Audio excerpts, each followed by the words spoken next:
سیدہ عائشہ صدیقہ فرماتی ہیں کہ ایک عورت میرے پاس آئی، اس کی گود میں ایک بچہ تھا،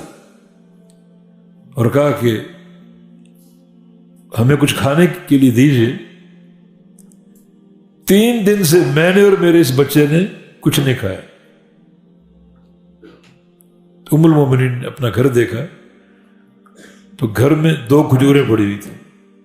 وہ اس خاتون کو دے دی۔ بچہ یعنی جھپٹا اپنی کھجور کی طرف جلدی سے کھا گیا۔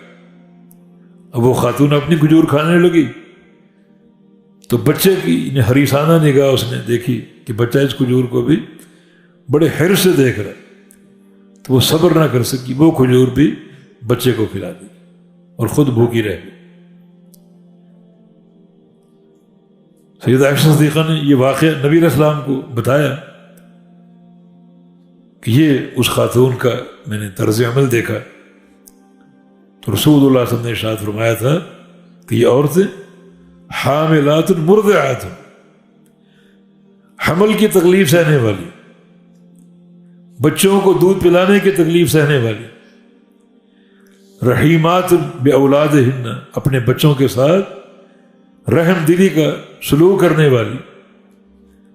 لولا ما یأتین الی ازواجہن لتدخل مصلیاتہن الجنہ، اگر یہ عورتیں صرف اپنے شوہروں کے ساتھ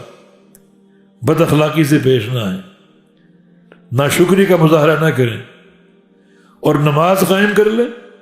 تو ان کا ٹھکانہ جنت کے سوا کچھ نہیں۔